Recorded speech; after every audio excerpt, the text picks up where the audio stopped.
Each year, Microsoft Research hosts hundreds of influential speakers from around the world, including leading scientists, renowned experts in technology, book authors, and leading academics, and makes videos of these lectures freely available.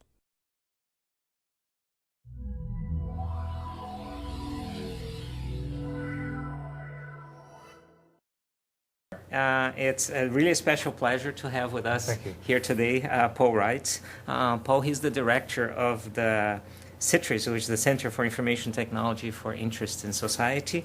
And he's been with that.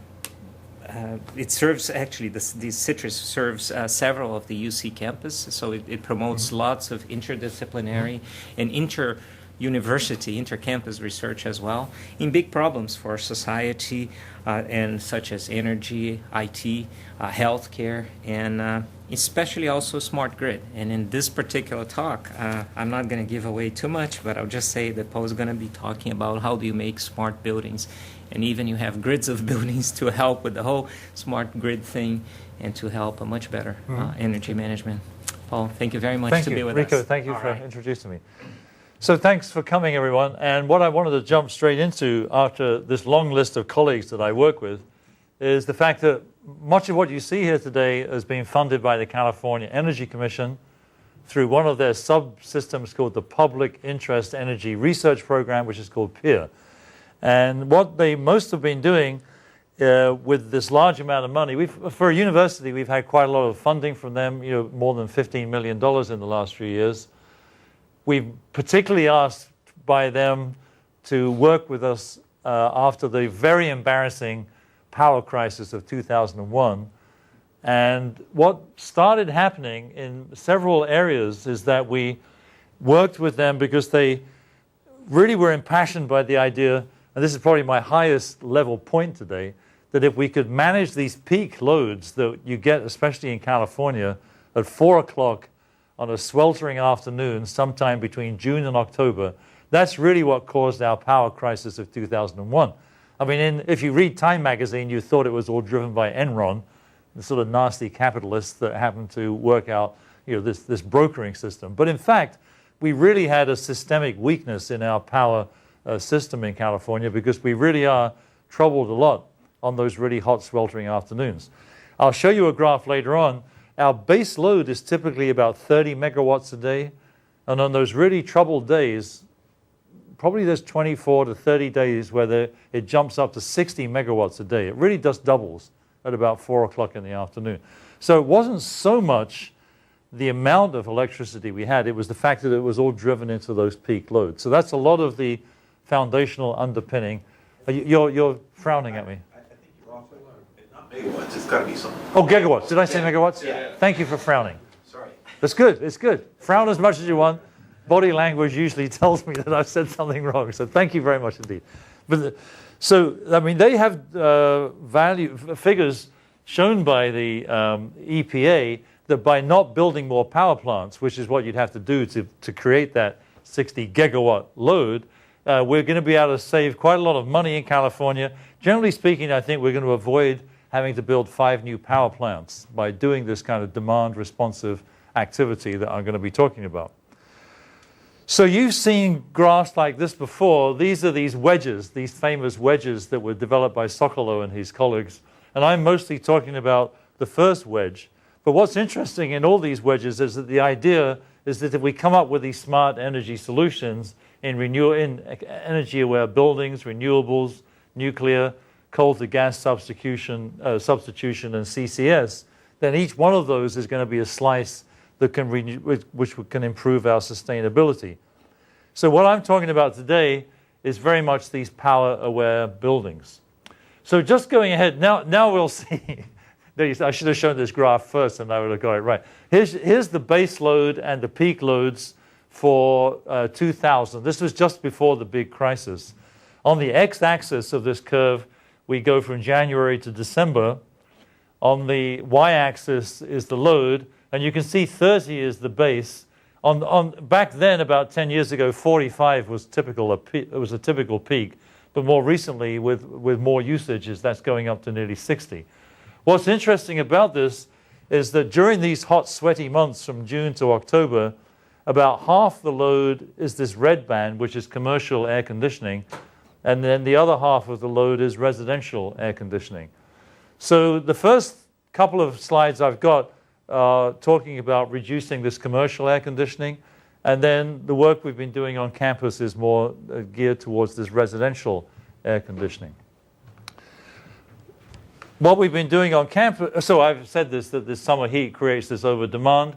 And what we've been trying to do on campus is build these wireless systems, thermostats that have communication power in them, and setting them up as part of an internal network in a house so that a smart thermostat would receive a price signal about every quarter of an hour, or if there was an emergency signal, you'd get that more often. And then the users would be responsive to price points and lower energy costs. So that's the general theme of what we've been doing on campus. At Lawrence Berkeley Labs, they've already they've already taken into process now and developed throughout much of Northern California this project that they call automatic demand response. So let me show you what this funky graph here means. Again, this is now going from midnight through to midnight again, with the late afternoon shown here. And what the work has been showing is that if over the internet, just with simple connection, if you take this red line here, which is the base of this large office building, and you send in these demand response signals to encourage people to use less electricity during those times, then the kinds of things that you get, this was with moderate pricing and this with high pricing. So they adjusted the price in this particular scenario to have a much higher price during this period from 3 o'clock in the afternoon to 6 o'clock in the afternoon.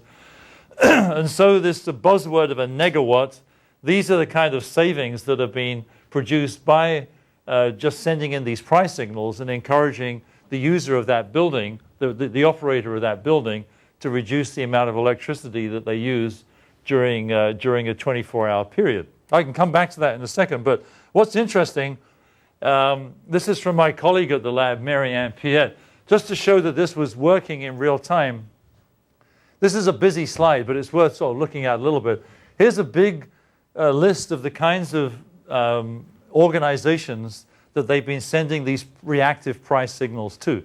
So, Rico, supposing you were in a happy event where you had a very large building in a shopping mall, or you're the owner of IKEA, just say, you sign up with the California Independent System Organization, or through, in our case, in Northern California, it would be the Pacific Gas and Electric, and you guarantee that, say, 15 to 20 times a year, you'll undertake to do some kind of massive energy reduction during those times that were shown in that previous graph, in exchange for paying slightly less for your electricity throughout the whole year. So you'll sign a contract in blood that will enable the Cal Independent System Organization to do something to reduce your energy footprint during those times. So why I wanted to show this curve, this graph, is that you can see there's a bank, there's a high school, and there are various offices here, and furniture and retail. You'll see if you look at the top axis that most of these companies went for what they called a global temperature adjustment during those times. So I know what happens at IKEA because I went down there when they were doing this. They guaranteed that they would reduce energy prices and reduce energy costs out in their stockroom. Because they have a really huge stockroom with all the lights, and they're driving around all these electrically driven forklift trucks and everything. And it didn't really harm any of their business to not operate their stockroom for a period of about 6 hours. And of course, the other thing I didn't say is that the Cal ISO generally knows when these periods are going to happen. They, a day ahead or historically, they can see the weather patterns and they get a good idea of when this is going to happen. Were you going to ask a question? Yeah, sorry. Yeah, I'm curious if not driving those forklifts was not going to affect IKEA's business during those 6 hours. Well, it's in the stockroom. It's just in the stockroom. Why weren't they doing it even before this project? Because it would have cut their electricity bill anyways, right? Yeah, but that's a very good question, and it's totally common. It's totally true when you observe, but people just don't think that way generally, right? They're not empowered to do things like that. It's not like they're not flat out lazy, but there's no real incentive to not plug your forklift truck in when you're not using it, because you just want to have it at high charge. Right. And in fact, we were talking about this in the break, right? I mean, there's going to be times when people move to electric cars. I mean, the tendency is everybody's going to mentally think, I want my car charged to the max in case I have to run out and use it, which is not the case at all, actually. But I mean, in those cases that you're raising, it's just this sort of human nature to not. It's why my teenage kids always would leave the lights on in the house, right? There's just this. There's no incentive really to that's right. Yeah. Specifically, there's no marginal incentive. There's always an incentive. There's an incentive driven by good behavior, but you don't. There's an incentive given the fact that your normal usage charges would drop, but it's not marginally effective if you don't crank it up. That's true. Yeah. And it's also not beneficial to the utility Right. If they're sitting in a period where the power isn't hard to supply, they're not going to jump up the price, and therefore there's no need. That's right. That's what I want to get to in the later part of my talk, actually. But this is a good point. Sorry. No, please. I want this to be interactive. So please. So one of the things you kind of said, well, the Cal ISO knows because they do weather prediction on the send out, et cetera. They also have the information from the auction every half hour. That's right too. Yeah. So are you going to talk about that? Or? No, I'm not going to talk about that. But that is part of where they can really make a big contribution. Going forward, actually, I do want to talk about that. So in a way, I am going to talk about that because I think that should be the next. That bringing those auction prices and that knowledge in should be the next wave of demand response. It should be, instead of demand response being seen as the tip of the iceberg of this sort of 14 days a year panic thing, being demand supply responsive, I think, is the next phase. That is the next phase of work we want to get to. It's a one-sided auction, people bidding supply in, and the demand is essentially inelastic. Yes. In fact, it's a one-way street, right? There's not the consumers don't, generally speaking, make any change at all to their behavior. I will say a couple of interesting things before I go off this chart. Is if you look at the high schools, they're the X's that appear here, and which is the pre-cooling. And I was just saying to Mark and John at lunchtime, it was interesting how the high schools reacted to this. Is that they made the rooms bone-chilling cold overnight. And they tried as much. They told the students, come in the morning, not just wearing the sort of t-shirts that we're wearing, but come in, with several layers. And then in the morning, they pretty much would turn the air conditioning off. And then, of course, the temperature would just float up during the day.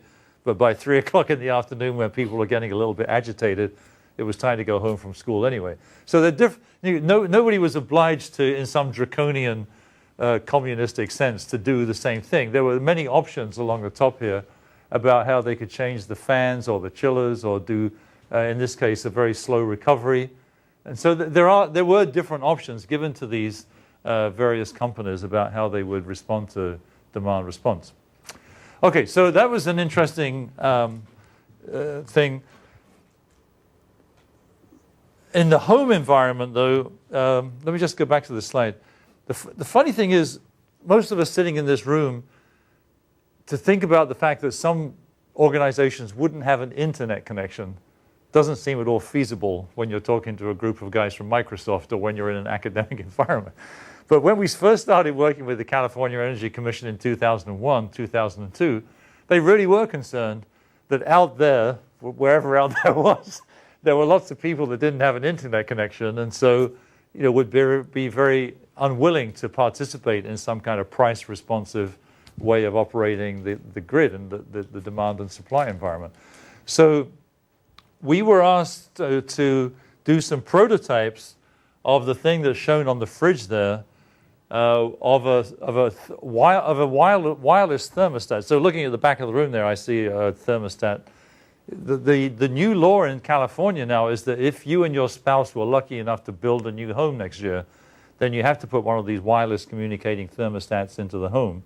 Because the scenario going forward will be that these price signals will come underneath an RDS communication from the local radio station, and you will be, in your house, enabling a situation where you can respond to the real-time prices of electricity or different bands of electricity price.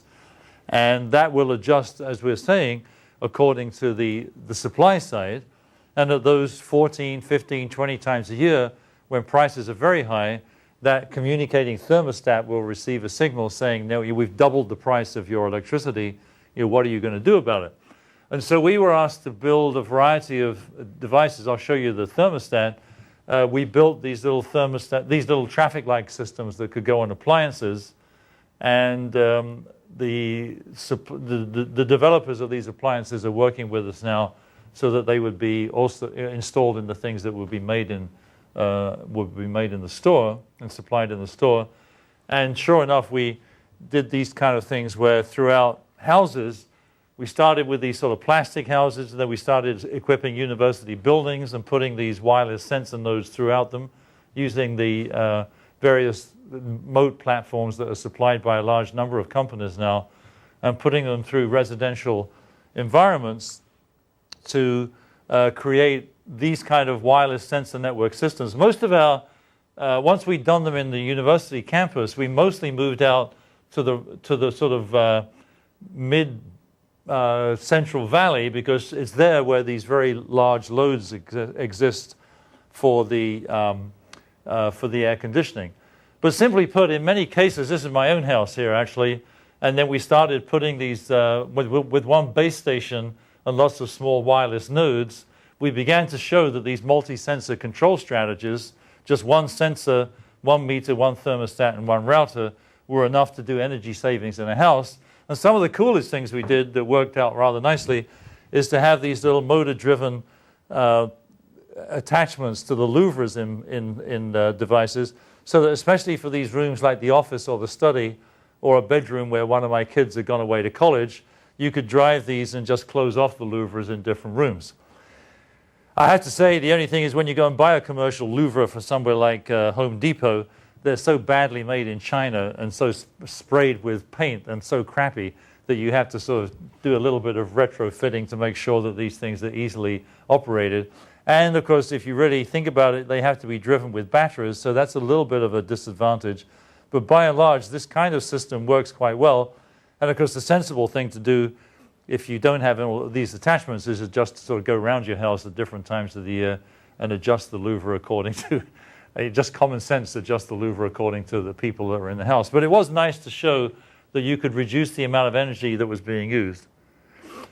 It did bring up some security and privacy things, since you don't mind me saying a little bit, because it was quite clear that the bedrooms that my college kids were coming in at and going out of, sometimes around spring break, Thanksgiving, and Christmas, it did begin to show exactly how my house was being used. So that's another kind of interesting sidebar event.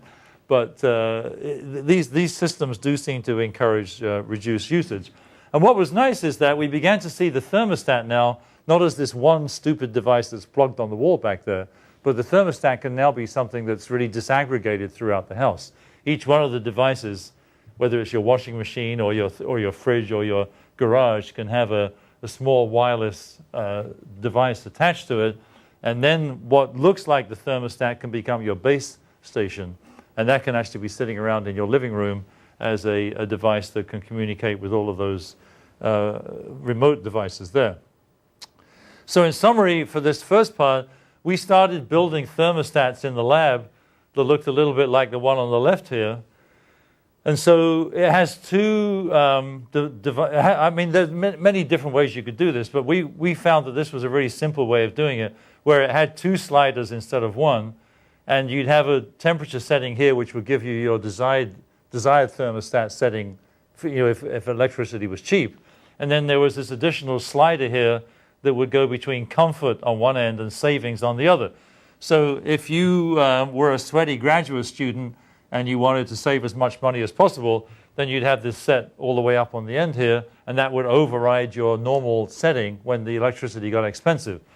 I used to joke and say if you were a nasty person like Donald Trump and didn't give a shit about the environment, then you'd have the comfort setting down on the left-hand side there, and you would have the place cranking out freezing cold comfort all the time. But that was a rather personal thing for me to say. I shouldn't say things like that in public.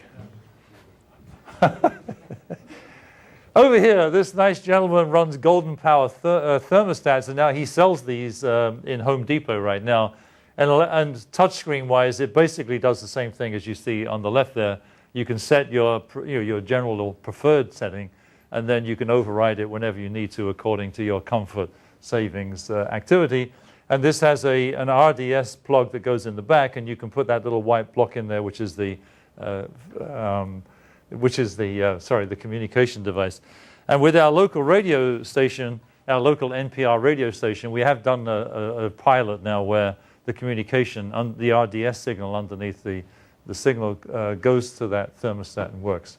So, I mean, I think we're going in the right direction of these general demand response activities. Oh, and also I should say, you probably read about this in the newspapers. Wireless meters are now pretty much rolled out through the whole of Northern California now by PG&E. I don't know what it's like in Washington, but this kind of device on the top right there, where these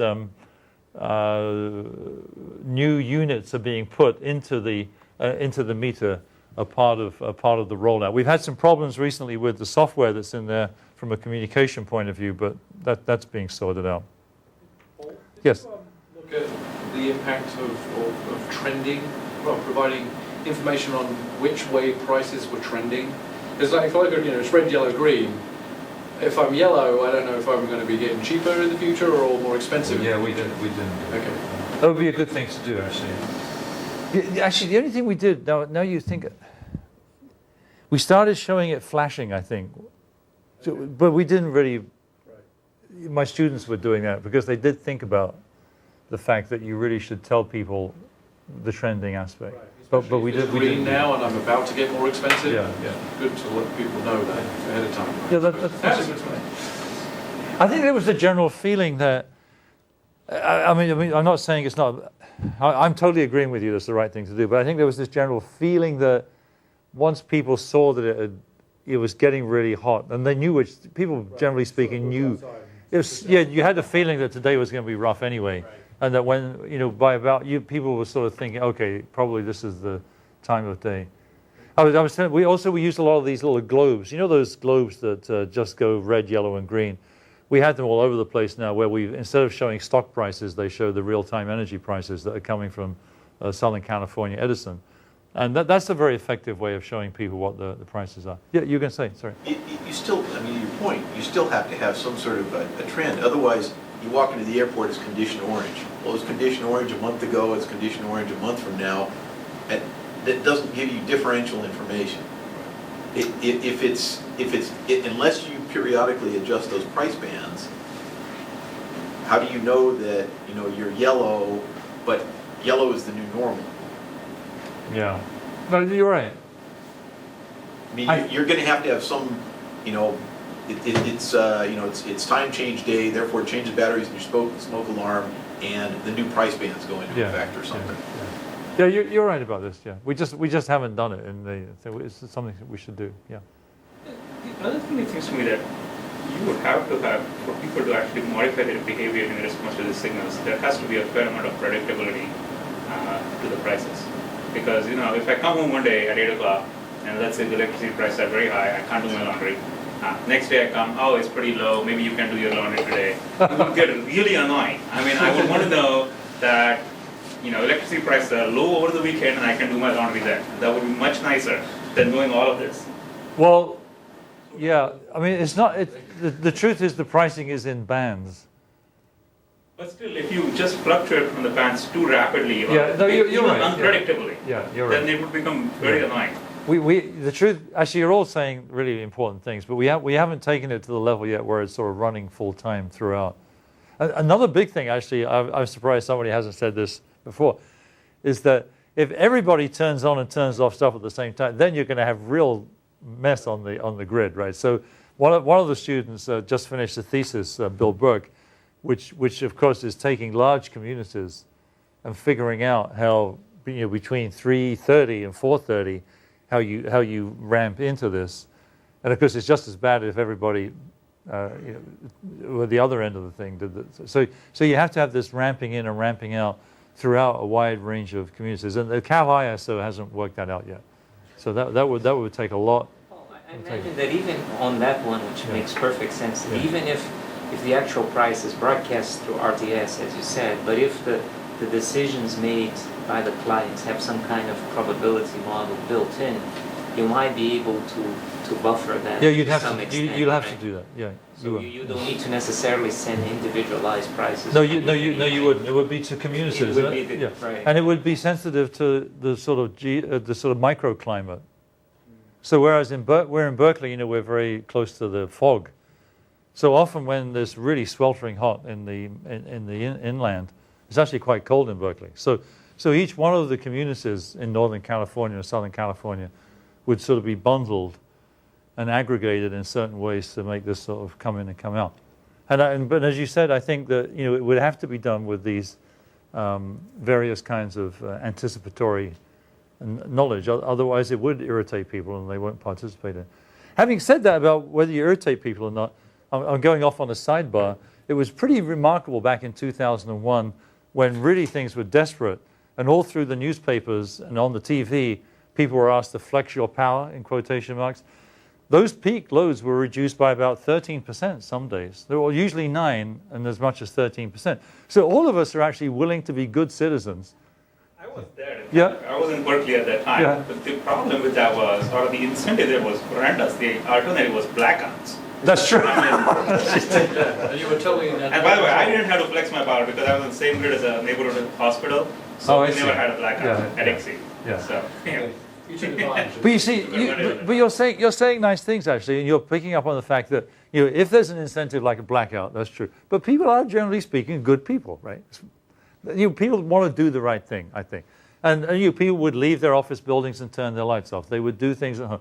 But just after a while, people just get busy with the rest of life, right? And you don't think nobody wants to sit and be a day trader at their kitchen counter with their wife and kids saying, "Okay, the light." We got other things to do.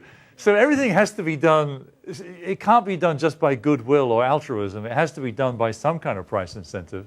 Just like, when we were younger, we had cell phones where the price changed at 6 o'clock at night, right? And the weekend. So that's when you'd call your family. I mean, that's gone now, right? Everything's pretty much the same price. But people are driven by price incentives. And they're somewhat now driven by doing the right thing in energy and the environment. So if we can get these relatively simple communication routines, I think we're going to go more and more to the point where we'll reduce the loads.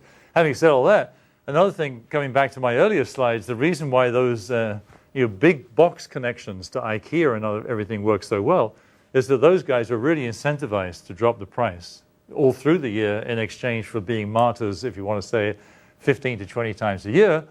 But at the same time, that's where the biggest loads were, as you could see from that graph. So it made sense for that to happen. And I think it was Mark that said to me when we were first meeting and having a coffee, you don't hear about those California blackouts anymore. And it's not because we built better power plants, and it's not because we built more power plants. It's the problem was because of the peaks. It wasn't so much that we didn't have enough. We didn't have enough at the right time. Sorry, you're going to say. So they didn't build more power plants, but they did build reinforcing standby or just marginal generators, and they built better transmission lines. Well, that's true. Yeah. So you have had basically better plumbing among the systems. The plumbing's been improving, yeah. And one of the things that the crisis kind of stimulated was a reduction in NIMBYism, where people don't want to have a power plant. They don't want to have a power. Mostly less a power plant, but they don't want to have a transmission line running through the backyard. Yeah, that's right. Yeah, they do. Okay, so where was I in my talk?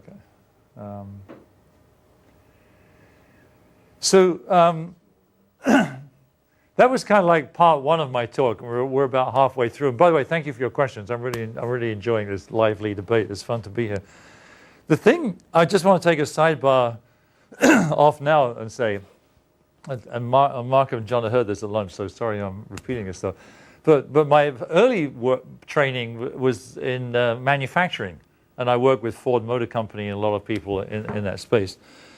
So I've kind of learned now that this demand response activity for nearly 10 years was always about this one problem that's occurring at 4 o'clock in the afternoon and doing something to react to that. But it's occurring to me much more lately with my colleagues at Berkeley that we want to see energy in this sort of supply and demand paradigm. So if you're Dell Computer or even maybe Microsoft, what happens is that you're always adjusting your supply chain to support this demand and supply thing. So if you're Dell and you're getting close to Christmas and you expect to sell millions of computers, well, your supply chain starts kind of ramping up to really support that rate. So it's kind of common to use IT in manufacturing at Ford Motor Company or Dell to really have these subtle balances between the incoming supply and so the supply function and the pull function. Now, we don't do that at all in terms of the grid.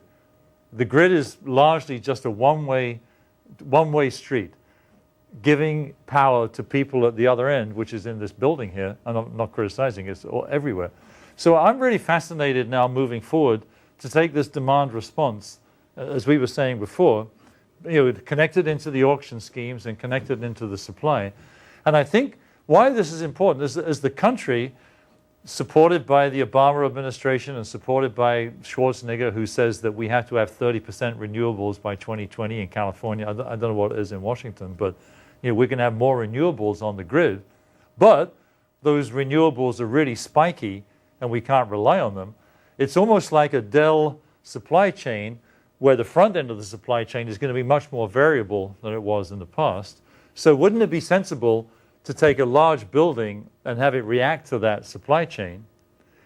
And if it's not a large building, it would be an aggregate of buildings. So it would be this Microsoft campus here, an aggregate of the buildings here, or it would be an aggregate of the buildings on the Berkeley campus.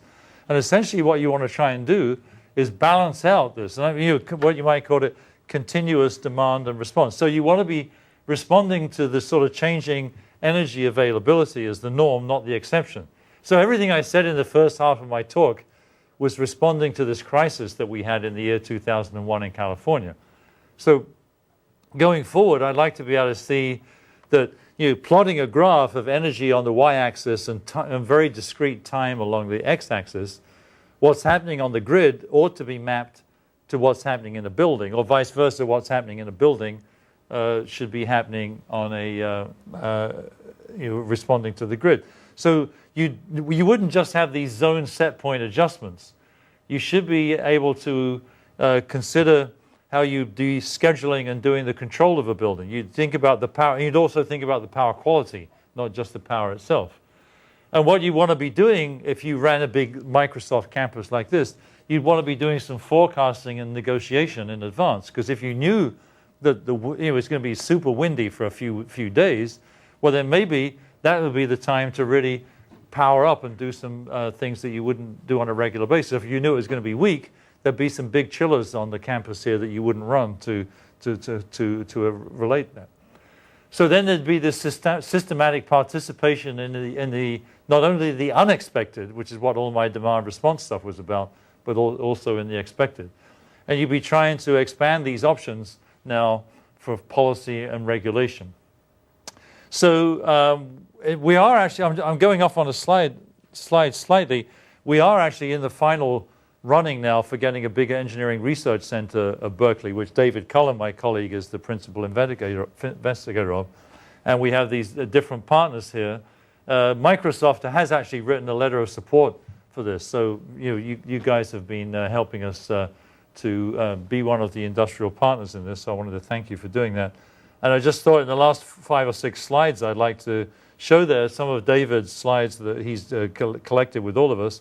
And this is sort of the way we've been thinking about it, is that you have these aggregates of buildings here, and you have these aggregates of grid, where you have renewables, you have classical kinds of power generation, nuclear and coal fire and gas.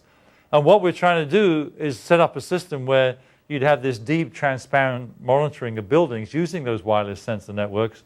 And as you do that, where you have much more efficient buildings, you also at the same time have this feedback to the renewables and the other supplies on the grid. And those two would inform you where you might want to do some kind of scheduling and adaptation. I mean, the most classical example of this is that at UC Merced, where I was there just the week before last, they have, that's out there in the Central Valley where it's really hot. And a lot of their electricity is improved by the fact that they have these big cold water chillers there, these gigantic tanks. Well, it's clear that if you have these big water chilling tanks that you're going to use for air conditioning, it's really beneficial if you know ahead of time where you're going to get this cheap electricity on the grid.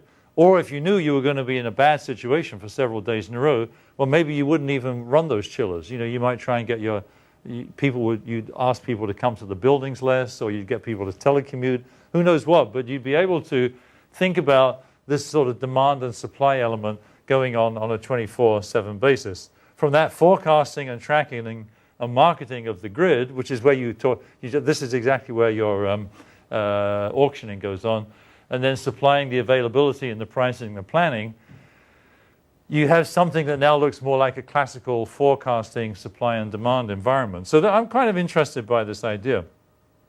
So the Energy Commission has already helped us to start out one test bed. It's the old were you in electrical engineering? Did you go to Corey Hall when you were a student? No, I was up in Nixie. Okay. Oh, really? That's good. In any event, we've picked one building now where we're beginning to do the pervasive monitoring of this fairly large, complex load. This is an electrical engineering building, and it also has a nanofabrication facility there and lots of computing. So it's a big, heavy load building. And we've started doing that, and what we're doing is understanding its energy, getting graphs like the one at the top there to show how it's being used, and then connecting that in to the generation, transmission, and distribution to get the supply related to the demand. And trying to connect those two up, as I've just shown in that green line there. So it means that going forward, you know, the building now can start to look like a physical information bus overlaid on top of the different building models and the connection to the grid. So you have a building operating system. It does actually go along with running. Mark, you were talking about doing this sort of Microsoft operating system in the same way. It's the same kind of thing. You're trying to get an operating system for the building, just like you have the operating system for Microsoft Word and a certain Microsoft operating system, and you're trying to figure out when you're doing the servicing at different times, figuring out when you're doing the maintenance at different times. And from that physical information bus connected into the external information bus, the external information bus here being the supply and the user, you can match up the two of the communication. So another way of looking at that would be that you have this sort of energy network laid on top of a physical network, and between the two of them you'd have these communication paths from some kind of switching information, which would give you information connections between the energy subnet and the physical subnet. And then similarly, you can see that there's this cyber version of a physical version, where over here you have everything like the HVAC systems, the electrical, the lighting system, the elevators and the transport here. There's the occupant demand, the process loads being the stuff that's in the basement, and there's the human interface here. So this is more like the physical building. Through this pervasive sensing and the legacy information, there's then a mapping onto a building information model and the physical models and the activity models. So the whole thing becomes this connected environment at the building level, and then more importantly, as I showed in the early slides, will be the connection to the grid. So I'm kind of very much passionate about this. Kind of like my next little thing I'd like to look at with my students, because in the operations and research literature, the operations and industrial engineering literature, especially for all these factories that have been scheduled in the last 20 or 30 years, there's a huge amount of basic information there on production scheduling, on when to do maintenance, about work in process and queuing theory. And we've never used that really in how you operate a building. And so I really feel like, you know, in the old days, Henry Ford, when he made cars, he had just had this idea that you could have anything you wanted until it was black, unless it was black. Whereas now, when I've been to the new River Rouge plant that they have in Detroit, which is the complete redo of the original River Rouge factory. It's quite amazing. You see different, you know, you see a SUV followed by a small car, followed by a medium-sized car. They're just coming off one at a time in completely different types. And it's time now, I think, in a building to start thinking of buildings like that. Right now, we think of the building as everything is black, right? We just put the lights on when we want, we put the air conditioning when we want, we run certain services when we want. And I think now is the opportunity to really see buildings, especially on a university campus. It's a golden opportunity to map to what's going on a grid, because there's long periods on a university campus where you don't use the buildings that much. There's periods where you're definitely away at the weekends. The computer science building will probably be cranking more at night than in the daytime, because there's just a culture there where people come in at 11 o'clock in the morning and don't go home till 1 o'clock at night. So every building has its own kind of nuance, which, just like a Ford Motor Company plant making new EVs, everything's kind of being scheduled around, and you're using resources to suit. So I think what's fascinating about this, we can use the technology that our community has built up in the last 20 years, not only the IT stuff that you guys have done, but also these wireless sensing devices that can measure temperature and humidity. We can use all of that invested technology so that our buildings are more transparent, if you like. We can see into our buildings with the IT that we have. And then using these new tools in operations research, I think is a great opportunity to map them onto what a grid offers, do all the aggregating right, because a small building, it's not going to be possible to do that for a small building. You need to sort of think about it sort of at the campus level, like the one we're in today. But then to have this full matching now of the supply function and the demand function. So that's really what I wanted to say. That's my last slide, and I hope you found those two. There's sort of like a two-part talk. One about what we did already on this demand response activity, which seems to have gone really quite well. And now looking forward, I'm sort of impassioned, as you can see, by seeing buildings now as a completely different thing in a sort of demand and supply paradigm. Thank you, and thanks for your interactions. Thank you. I kind of swore in public there. I hope there weren't so many people out there thinking about it. It's on demand. So it's on demand. It's preserved. It's just preserved. Okay. And I was mean about Donald Trump, but I don't think he's going to care that much. He may end up owning Berkeley after that. Questions? Yeah. I have one. Rico, yeah. Sorry. Yes, on Okay. this idea about the houses being smarter, do you think that if an intermediate step, the houses themselves, I try to invest more on micromanaging things like micro temperature adjustments within the house, because baby boomers, you have houses bigger than you need and you're not spending the time in the whole house. Maybe some of the rooms can go. So if I go that, I may say, oh, now I see that I'm more willing to participate because I know within my house how I'll be able to save some of those things. So do you see a drive to go that way to try to find either better inside management of things like temperature, for example? I think people are doing that, yeah. They're very much so, yeah, because I think that there's more of there is a general awareness in our community now that people want to do the right thing, even though it's altruism. But I think there is a number of devices that you can buy now that to allow you to make those decisions.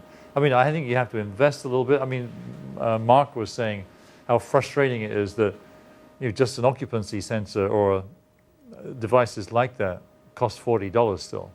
So I mean, it means these devices that we've been making really do have to be driven down to much lower price points, I think, before they're fully used. And I think what we're seeing is that appliance, if it gets to a very low cost, then appliance makers themselves will be willing to put, they'll come Zigbee enabled or communication enabled. And I think those are those are areas where we can actually begin to make a difference in terms of getting it more pervasive to do what you just said. But I think people are wanting to save money, and I think we have you guys have the technologies that can help them to do that through better IT and through better wireless communication and devices. So. Right now, home automation is definitely geared towards more about comfort and convenience than saving money. It is. The ROI on these home automation systems, Z-Wave and Zigbee devices, it's decades to probably solve the house before you even get the money. Yeah. I'm curious talking about wireless technologies, what protocols and communications, mechanisms you've been using with the wireless devices. Most of our wireless devices right now are made by the Dust Networks company, and that is no, definitely not. It's no. I'll have to look it up and tell you afterwards. It's a cell. I think it's a cell division. No. It's a frequency driven thing. So each one of the devices is looking for a frequency around the medium band. I'll have to look up. I wasn't expecting that type of question, so I'll have to. Sorry. How often does your system pull? Presumably the power company, yeah. 15 minutes. Every 15 minutes. Yeah. And but just to be clear, the collection point is once a day. You know, to get the metering. I mean, it's buffered in the meter, and then so the incoming thing is every 15 minutes, and the outgoing thing is once a day, on these wireless meters that have been installed. I'm curious whether you've had the point of view thrown at you by proponents of traditional power generation. That this sounds very interesting. You know, people are going to have to manage their power, and you know, you're never going to have any predictability within a 24-hour period or whatever else because of the weather.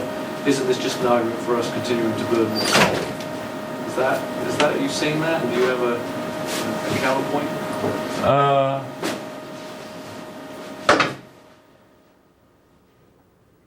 Yeah, the old traditional. I've seen two versions of that, where the older traditional power companies want to rely on coal. I've also seen a really worse version where they said that if you do things like this, you might be even more vulnerable. So we need even more core capacity to cope with the fact that we have these annoying renewables that could suddenly drop out completely. So therefore we need to have a bigger reserve of the ugly older stuff there. I've seen that point of view as well.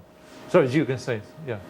You can. And a quick question, what you've seen, maybe even the group here has seen, discussion around what I'll call supply response. With distributed generation, right, with let's say homes or buildings actually generating their own power, you can also think of the ability to also respond in addition to price signals coming into the home, also what's actually happening in terms of power generation of the home. So for example, using the laundry example, saw over here, not turning your dishwasher off because, by the way, there's some great wind power that the utility might not otherwise know about, and I can have the right heuristics to decide in my home whether I'm just going to turn the dishwasher on regardless or not, or save that power and store it and sell it back later, or do whatever. Has there been any, like I said, that's why I think supply response. No, I think what you just said then is actually what I'm advocating, actually. Right. I believe it's consistent. Yeah. A lot of times it's always called TR, and it strikes me that it's more kind of SR. Same. What's SR? Well, supply response. Oh, supply response. I see. Well, I think I agree with everything you said, and I think the best example of is something like that UC Merced campus story. Where they have these chillers for air conditioning. And they're going to try and drive, during a hot time, they want to drive those to the absolute max. During the nighttime, when power is cheap. And maybe not be quite so aggressive at other times of the year where it is. And I think, just finishing off, I think you could say that during periods where you wanted a building to be extremely energy hungry, for some reason of scheduling or it's maximally used. You're having a big conference at the Microsoft. I mean, maybe once a year you have a huge conference on this campus. Who knows? And you might want to choose a time of the year, when you're going to have a really good reaction, to the power company at that point. Or you might let the power company know ahead of time that you're doing that, and they can schedule through the auction process some extra supply, which they could get from renewables, or they could get from a DR energy aggregator, because there's companies like Enenoc now that are doing this aggregated demand response. So I think what you just said actually is a nice way of summarizing some of the things I'm saying. I think that's the way we want to look forward, because after all, a consumer company like Ford Motor Company or Dell is doing that all the time with their supply chain. They know that Christmas is on the horizon, so they crank up, right? They know that the economy is in a challenging moment, 18 months ago, so they crank down. So they're constantly trying to read this delicate balance between demand and supply. And we just haven't done that yet in this relationship between the suppliers on the grid and the users on the grid. So, right, because it was noted before, right? No one wants to have the dishwasher or their washing machine continually turned off. And at some point, you have that comfort savings, but then the ability to also respond to what might be going on in your home. Maybe you don't have anything, so your choice is no. I think just before we go off, the only thing is you and I are somewhat mixing up what's happening to us as individuals. That's really hard to do, I think. But thinking of communities as aggregates, like the big Microsoft campus or the Berkeley campus, that's a little easier to do, I think, because you can schedule these bigger lumps. If you see it as a very sort of lumpy kind of functional equation, that's easy to schedule. But to sort of try and do it for your individual washing machine and my individual use, that's a little harder to do. I mean, you could if you desperately need to change people's behavior because you're in one of these demand response crises, that's a different thing, because you do that 20 times a year.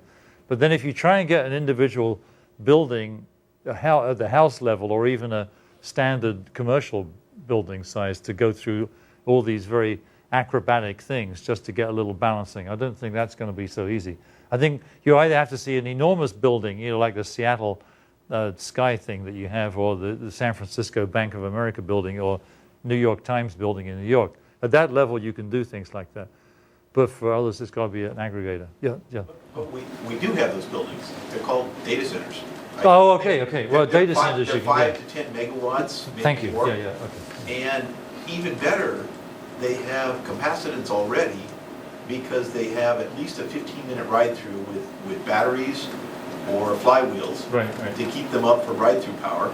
So they're your easy targets for clipping peaks. They are, yeah. The next is, and I spent 8.5 years working for utilities, so I've been on both sides, of the fence, yeah. of these negotiations, is almost every data center has a generator.